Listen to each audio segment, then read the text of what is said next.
I would say just the way they kind of run the ball. With their scheme, basically what they're trying to do is block everybody down, crack the safety, and make the corner tackle, get their running back in space into the field, which is a challenge. You know, that's a little bit harder for cornerbacks. That's not their world sometimes. But that was just kind of what their scheme was. Was this a situation where you knew what they were going to do, and they just did it, and y'all couldn't stop it when it comes to the run game? Is that how you felt, or, I mean? I don't know how to answer that.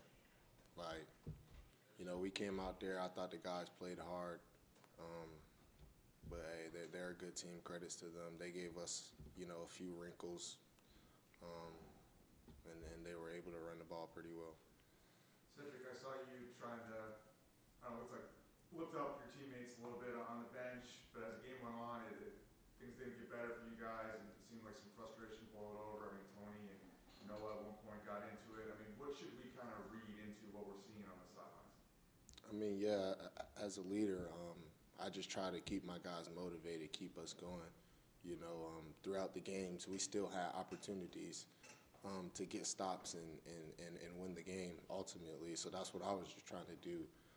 Motivate our guys to keep their heads up and keep going. As far as the sideline situation, you know, guys are passionate about the sport. You know, things got a little chippy, but, you know, we'll handle that in the team. What's the level of frustration with this defense, knowing or thinking that you guys can play better than what you showed over the past first 4 games? It's very high, very high. I'm very disappointed. Josh said that when Mac kind of went off on the official after the pass interference call on you, that he said that kind of sent a message to him and you guys that there's a lot of vitality there and support of you guys. He said it's something that you guys can take with this moving forward. Yeah, I mean, I was definitely happy to see my head coach trying to defend me. Sure, it might have got us a penalty, but, you know, for the team morale, I mean, you like having your coach trying to have your back. So that is a positive that we can take from that moving forward. Does it surprise you that he got so animated? Just a little bit. I'd say a little bit. Cedric, did the official explain what he said he did on the pass interference? No, I didn't ask him, and he didn't come up and tell me, so I'm not sure. Cedric, how do you deal with this disappointment? You said very high, very disappointed. Like, how do you personally, you're one of the guys who leads this defense, they look to you like, is it, you know, do you go in there and try to scream the paint off the walls? I mean, what, you know, like, is it a bunch of individual conversations? Like, how do you try to approach this? I mean, like you said, obviously I'm very frustrated. But I think another thing is, I mean, this is only our first loss of the season. You know, we still have a lot of games to play. We still got a lot more to look forward to. So, yeah, I'm frustrated about the outcome tonight, but we got a lot to look forward to, and we just got to get back to the drawing board. We got to make whatever adjustments we got to make. We got to do whatever we got to do to get, you know, everybody on the same page so we can, you know, meet our goals for the rest of the season and win the rest of the games. Cedric, for a team like Notre Dame that's sort of historically known for pounding the ball the entire game, as a linebacker, do you sort of take note of that, and how does that impact their passing game? Well, I think their passing game became a little bit different with the backup QB.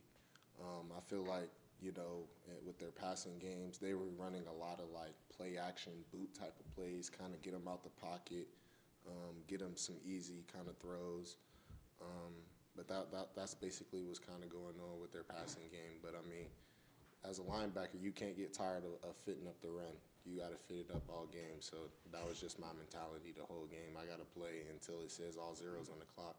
And kind of going off of that with the play action, it seemed like there were a couple of miscommunications that led to some busted plays. What was the, I guess, sort of conversations that you had, whether after those plays or after the game, related to those? I mean, yeah, obviously we point whoever it is out and we say, hey, you know, I mean, usually if you have busted coverage, I mean, you kind of know when you do it because, I mean, it's busted coverage. But, I mean, it's just rallying together, be like, hey, we got to be better. We got to have our eyes better so we don't bust coverage. The good thing that Noah said what he said to Tony after the penalty there What was the question? Was it a good thing that sort of Noah Taylor looked like he confronted Tony Grimes? I don't know if that's the right word, but I mean, he looked like he had some words for him. I mean, is it a good Yeah. thing that he's sort of checking him in that? I mean, I have no comment on that. We're just going to handle that with the team. I have no comment on that. All right, appreciate it, sir. Thanks, sir.